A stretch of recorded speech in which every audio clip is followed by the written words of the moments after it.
아멘. 사진 하나 보여주실래요? 배고플 시간이 다가오는데 여러분 좋아하시는 음식이죠. 어떤 음식이에요? 잔치국수입니다. 잔치국수. 저는 뭐 국수를 찾으러 다니면서 먹는 거는 아닌데요. 그래도 교회에서 주는 결혼날의 이 잔치국수는 너무 맛있는 것 같아요. 그거 없으면 섭섭하잖아요. 여러분, 잔치국수는 잔칫날에 먹는 국수입니다.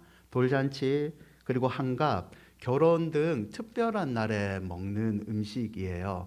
근데 왜 잔치국수를 먹는 걸까요? 단순히 준비하기 쉬워서? 준비하는 과정을 보니까 쉬운 것 같지는 않아요. 그 지단들을 다 썰고 생각보다 시간이 많이 걸리더라고요. 재료비가 싸서? 그렇지는 않습니다. 이 잔치국수는요, 원래 밀가루가 귀했던 시절에 귀한 손님들을 대접하기 위한 음식이었대요. 조선시대의 밀가루는 진짜 가루를 뜻하는 진가루라고 불릴 정도로 귀한 식품의 재료였대요. 그래서 회갑이나 돌잔치, 특별한 잔칫날에 밀가루 국수를 먹으며 장수의 소망을 빌었던 음식이죠. 오늘 여러분이 저와 잠깐 읽었던 본문에도 이런 잔치, 동네 잔치가 하나 나옵니다. 잔치가 열린 곳은 베다니인데요. 베다니는 예루살렘 동쪽으로 오리 한 2km 정도 떨어진 곳입니다.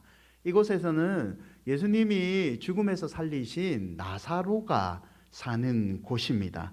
베단이라는 말은 집 그리고 고통이라는 말이 합쳐진 건데요. 고통의 집, 아픔의 집이라는 뜻을 가진 동네입니다. 여러분, 아픔의 괴로움의 집 베다니에서 오늘 잔치가 열리는데 어떤 잔치냐면 2절을 보시면 예수님을 위하여 잔치할세. 동네 사람들이 예수님을 위해서 잔치를 열고 있습니다.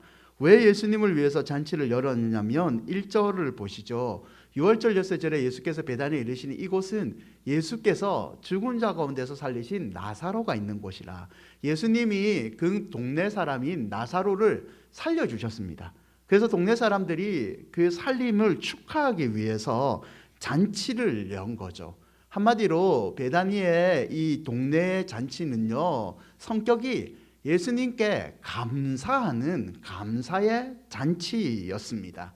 여러분, 잔치의 주인공인 나사로가 예수님과 함께 앉아 있습니다. 그날에 예수님을 위하여 잔치를 연 곳은요, 그런데 나사로의 집이 아닙니다. 마태복음 26장 6절과 마가복음 14장 3절을 보면 잔치가 열린 곳은 죽은 나사로가 살아난 그의 집이 아니라 시몬의 집이라고 기록되어 있습니다. 이 시몬도요, 예수님께 감사할 거리가 있는 사람인데 그는 나병 환자, 문둥병 환자였습니다. 지금은 물론 나음을 입은 상태입니다. 왜냐하면 문둥병을 가지고 있다면 당시 사회도 이 문둥병 환자를 격리를 시킵니다. 그런데 잔치가 시몬의 집에서 열린 걸 봤을 때 예수님이 이 나병 환자 시몬을 고쳐 주었습니다. 그래서 이 시몬도 죽음에서 살아난 나사로처럼 예수님께 감사하는 마음을 가지고 이 잔치를 주관했던 겁니다. 사랑하는 여러분, 두 사람이 감사의 마음을 가지고 있습니다. 한 사람은 죽음에서 살아난 나사로입니다. 또 한 사람은 나병이라는 고칠 수 없는 사회적으로 매장당하는 병에 나음을 입은 시몬입니다.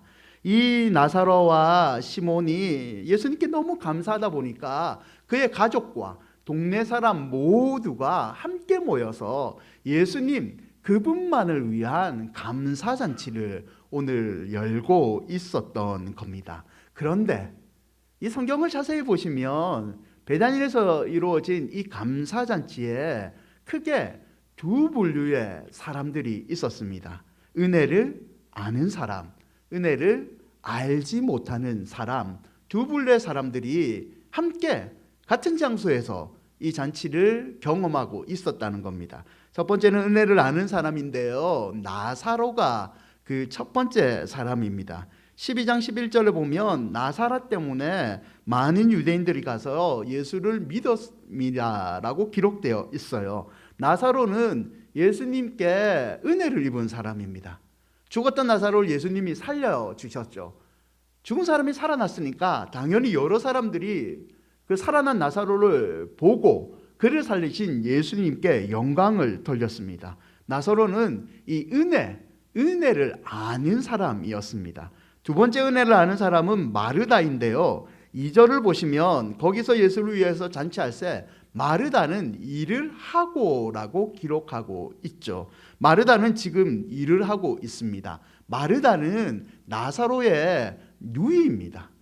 그런데 이 집은, 잔치를 여고 있는 집은 나사로의 집이라고 했습니까? 누구의 집이라고 했습니까? 시몬의 집이라고 얘기를 했습니다. 마르다의 집이 아니죠. 마르다는 그냥 잔치에 축하해 준 사람으로서 그냥 앉아서 사람들과 잔치를 즐기면 됩니다. 하지만 마르다는 지금 열심히 일을 하고 있습니다.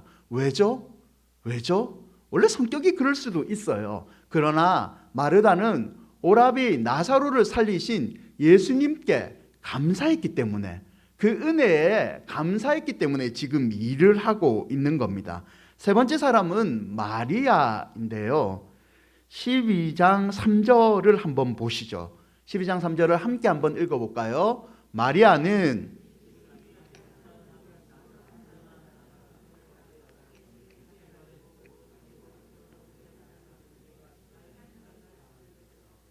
은혜를 아는 사람 마리아에 관해서 성경은 그녀가 지극히 비싼 향유 곧 순전한 나드 한 근을 부었다라고 기록하고 있습니다.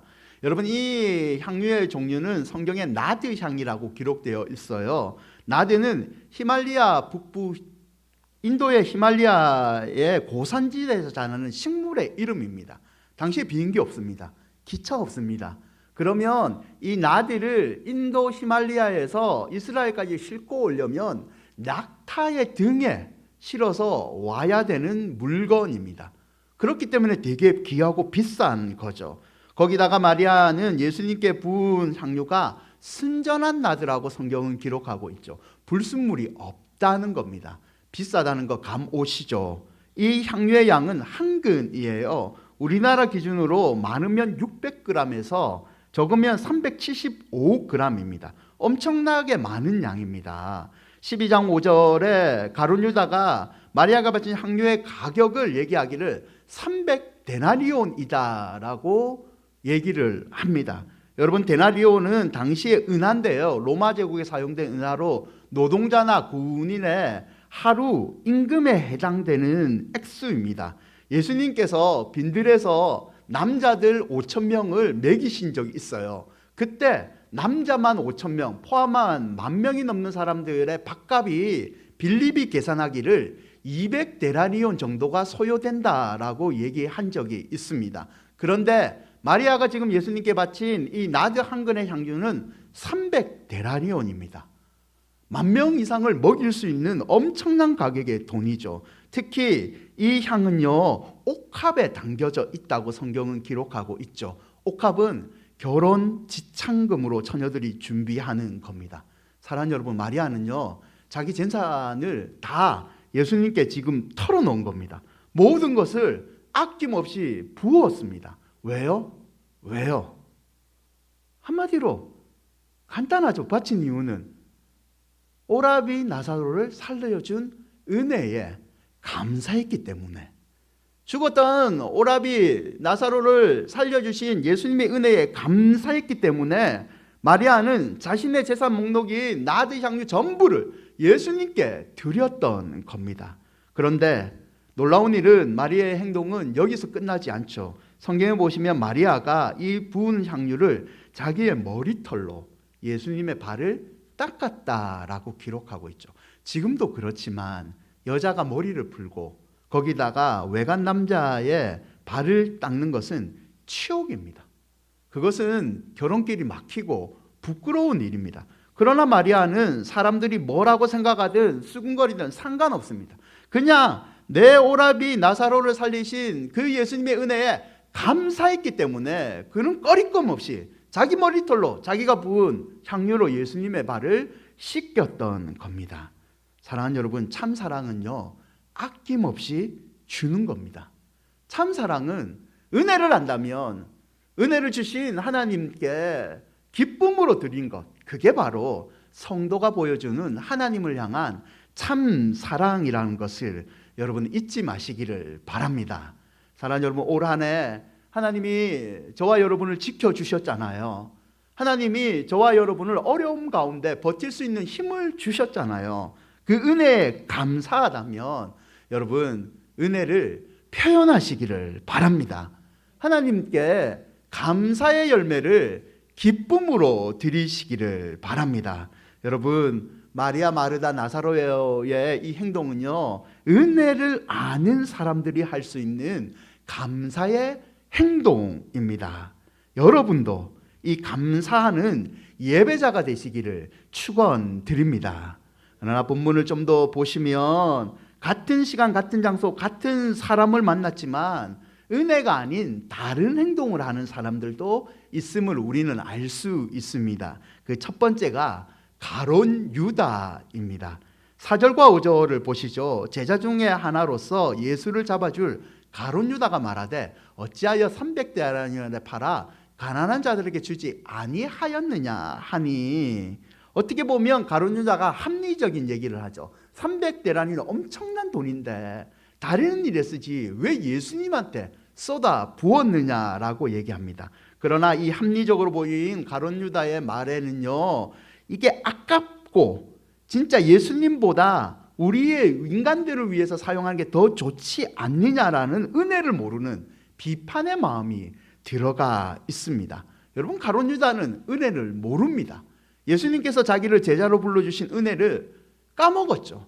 그러니까 나중에 돈에 예수님을 팔아버리는 그런 배신을 하는 제자가 되지 않았습니까?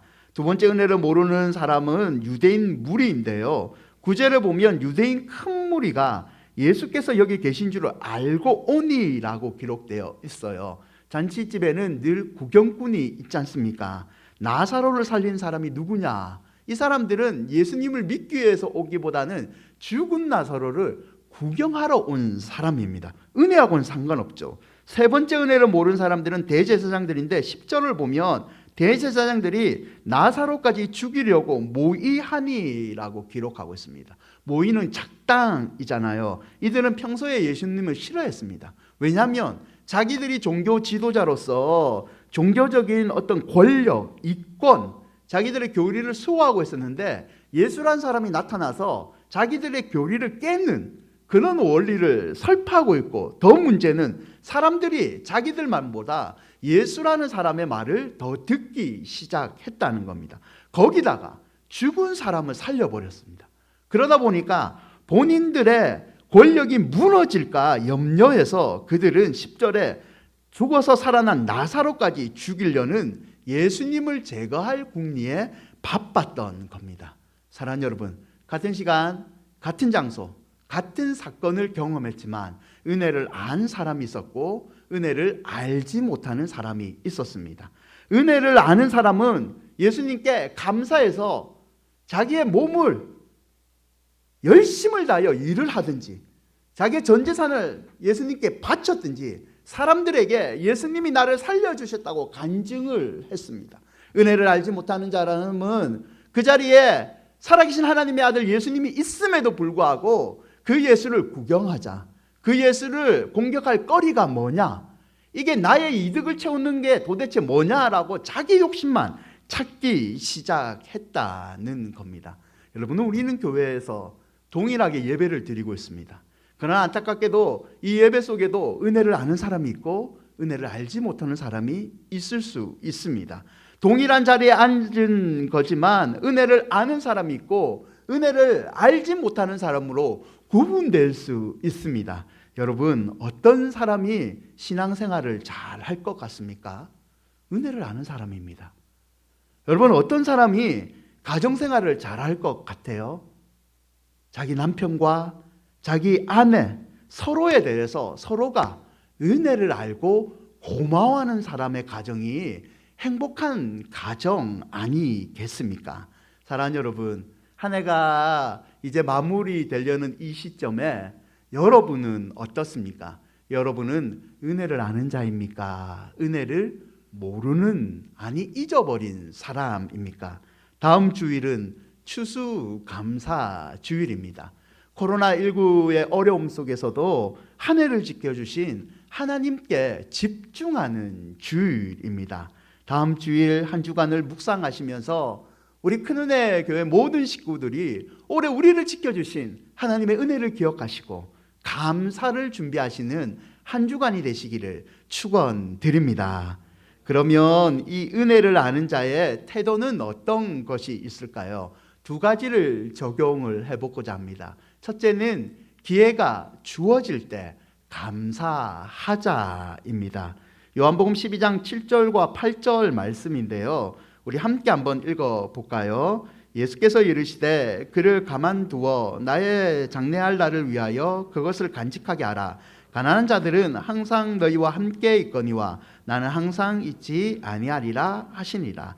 나의 장래할 날 나는 항상 있지 아니하니라. 예수님이 마리아의 행동을 비판하는 사람들에게 이렇게 말씀을 하셨습니다. 왜냐하면 이 사건 이후에 예수님은 십자가에서 죽으십니다. 이 말씀처럼 예수님의 장례를 위해서 향유, 죽은 시체에 향기 나는 기름을 뿌려주는 이 향유를 마리아가 뿌려 주었다는 겁니다. 여러분, 감사는요, 기회가 있을 때 드리는 겁니다. 불효자는 울지 마시고 살아생전 부모님한테 잘해라는 말씀이 있지 않습니까? 감사는 기회가 왔을 때 하나님께 표현을 해야 되는 겁니다. 여러분, 감사는 연말에 내가 올해 빚진 사람이 누구지? 내가 외상값을 어디 안 갚았지? 생각하면서 연말에 한꺼번에 하나님 감사합니다. 내년에는 더 감사할 거 많이 드릴 테니까 내년에 복 많이 주세요. 이렇게 하는 것이 아니라 기회가 주어질 때마다 하나님께 표현하는 게 그게 진짜 감사라는 거죠. 지난 8일날 월드비전이라는 단체가 목회 데이터 연구소에 의뢰해서 기독교인들의 감사 생활에 대한 생각을 조사하여 발표를 했습니다. 조사 결과에 따르면 기독교인 성도의 96%는 감사가 중요하다는 것을 인식한다라고 답을 했습니다. 평소에 감사하는 마음을 느끼는 비율도요 92%예요. 특히 가족, 코로나가 터지니까 내 가족이 소중하잖아요. 생활 속에 사소한 것, 마스크를 벗고 다니는 것, 이게 너무 행복하잖아요. 그래서 사소한 것에 감사, 일상에 대한 감사가 90%가 넘다고 나는 생각한다라고 답변을 했대요.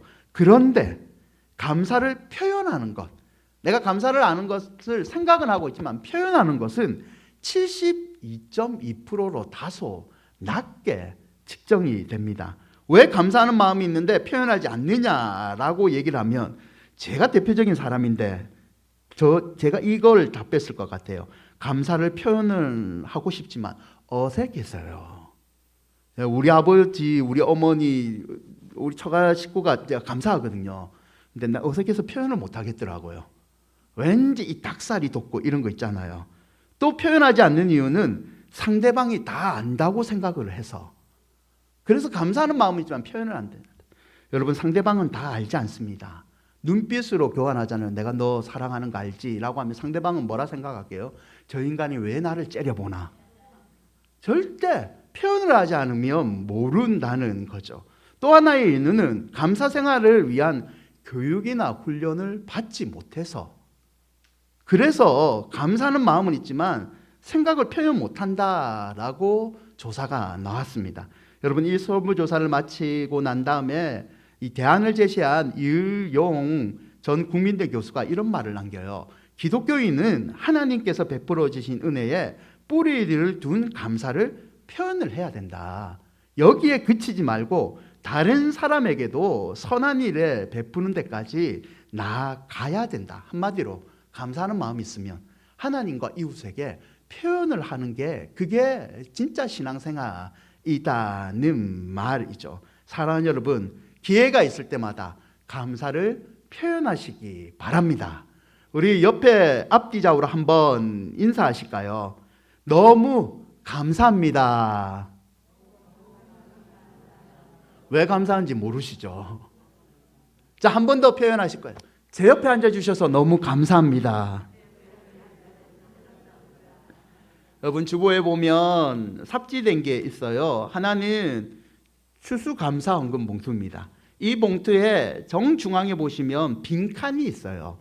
여기에다가 한 주 동안, 한 해 동안 내게 주신 하나님의 은혜, 내가 감사하고 싶은 것을 한번 표현을 해 보십시오.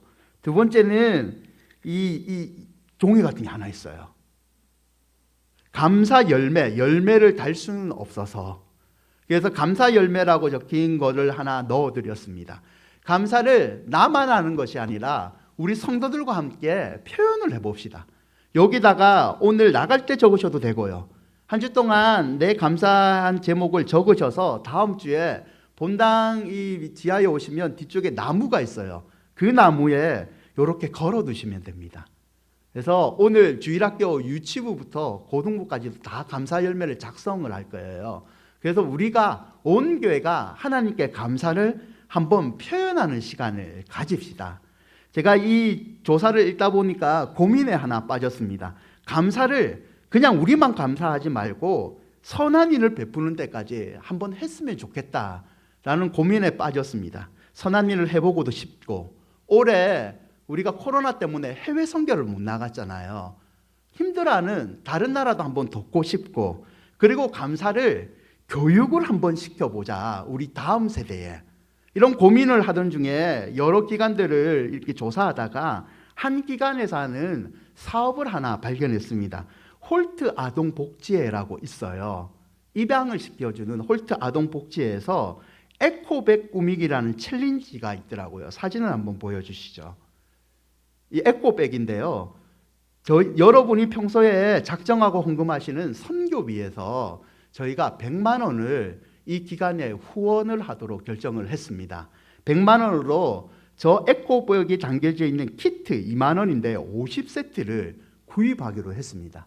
에코백에 큰은혜 교회 이름이 찍혀서 저희 교회로 보내줄 거예요. 홀트에서. 그러면 저희 유치부부터 고등부까지 저희 주일학교 아이들이 목사님의 설교를 듣고, 전도사님의 설교를 듣고 이 몽골이나 캄보디아와 탄자니아의 아이들을 위한 가방을 색칠을 합니다.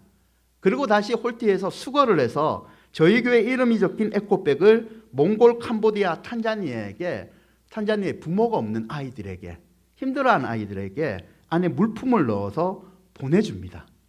여러분, 이렇게 하는 이유는 감사를 우리만 하는 것이 아니라 하나님께도 표현하고 이웃에게도 선한 일에 표현하기 위해서 이 일을 준비하고 있습니다. 사랑하는 여러분, 기회가 주어지실 때 감사를 표현하시기를 바랍니다. 감사를 표현하면 하나님이 더 큰 감사의 제목을 저와 여러분에게 내려주실 줄 믿습니다. 두 번째 적용할 것은요, 기쁨으로 드리자입니다. 여러분, 모든 사람이 잔치 분위기에 휩싸일 때 마리아는요, 조용히 예수님께 나아갑니다. 향유를 발에 붓고 자기 머리털로 발을 씻기죠. 여러분, 마리아의 이 행동이 누구에 의한 강요입니까? 오빠 나사로가 마리아야, 이리 와봐. 마르다 바쁘니까 너 지금 예수님한테 가서 발 좀 씻겨줘 라고 말을 했나요? 아닙니다. 자기 스스로 한 겁니다. 자기 스스로. 자기가 기뻐서 예수님의 은혜에 감사해서 이런 행동을 했던 거죠.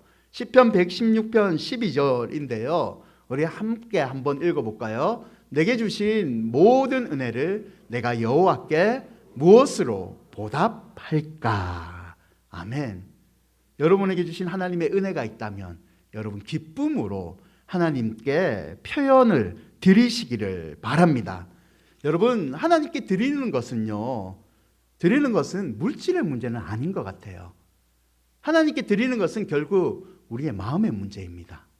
내가 하나님께 기쁨으로 이걸 감당하느냐, 나에게 자원하는 심령이 있느냐, 모든 것은 마음의 문제인 것 같습니다. 예일대학에서 선교와 동양역사 교수를 역임한 라토르 교수가 기독교 역사라는 책에서 이런 글을 남깁니다. 교회를 지켜온 사람들, 그들은 신학자가 아니다. 정치가도 아니다. 부유한 사업가도 아니다. 이름 없이 주의 제단에 사랑을 바친 수없이 많은 성도들, 바로 그들이 교회의 주인들이었다. 아멘. 여러분, 우리 큰은혜 교회가 수십 년 동안 하나님의 은혜로 어려움이 있었지만 지금까지 지켜온 것은 부유한 사람들 때문이 아닙니다. 정치가나 사회적으로 영향력이 있었던 사람들 때문은 아닙니다. 이름 없이 주의 제단에 눈물의 사랑을 바친 여러분들 포함한 성도들 때문에 하나님께서 우리 큰은혜 교회를 지켜주신 줄 믿습니다. 그러므로 한 주간 추수감사주일을 준비할 때에 여러분 그냥 시간 흐르게 그렇게 보내지 마시고 감사하는 마음을 하나님께 기쁨으로 준비하는 한 주간이 되시기를 바랍니다. 여러분, 말씀을 맺고자 합니다. 두 친구가 길을 가고 있었어요. 그러니까 한 친구가 자기 친구에게 불평을 털어놓는 거예요. 야, 우리 엄마는 잔소리가 너무 심하다. 내가 나이가 몇 살인데, 내 나이가 몇 개인데 이빨을 닦고 왜 치약 뚜껑을 안 닫느냐. 밥 좀 제발 챙겨 먹어라. 야채 좀 제발 먹어라. 왜 이 잔소리를 하는지 모르겠다. 신발을 가지런히 놓아라. 전화는 왜 안 하느냐. 버스 조심해라. 차 조심해라. 내가 초등학생도 아닌데 우리 엄마는 잔소리가 너무 많다. 힘들어. 라고 얘기를 했습니다. 그리고 친구한테 물어봤죠. 너희 어머니는 어떠시니? 친구가 뭐라 했을까요? 여러분 생각했듯이 너 참 행복한 사람이구나. 나는 그런 잔소리하는 엄마가 있었으면 좋겠다. 여러분, 행복한 사람은요, 감사의 제목이 많은 사람입니다. 반대로 불행한 사람은요, 감사의 제목이 가장 적거나 아예 생각도 못하는 사람이 불행한 사람입니다. 감사의 제목이 많은 사람은 기쁨이 있고요, 찬송이 있습니다. 감사의 제목이 많은 사람은요, 은혜를 은혜로 아는 사람입니다. 순전히 하나님의 은혜로 이 땅에 왔고 하나님이 모든 것을 내가 사는 동안 이루어 주신다는 믿음을 가진 사람이 바로 감사를 고백하는 사람인 줄 믿습니다. 시편 107편 1절인데요. 우리 함께 읽어봅시다. 여호와께 감사하라. 그는 선하시며 그 인자하심이 영원함이로다. 아멘. 아무쪼록 다음 한 주간도요, 기회가 있을 때 하나님 앞에서 기쁨으로 감사의 잔치를 준비하시는 여러분이 되시기를 주님의 이름으로 축원드립니다. 우리 찬양하실까요?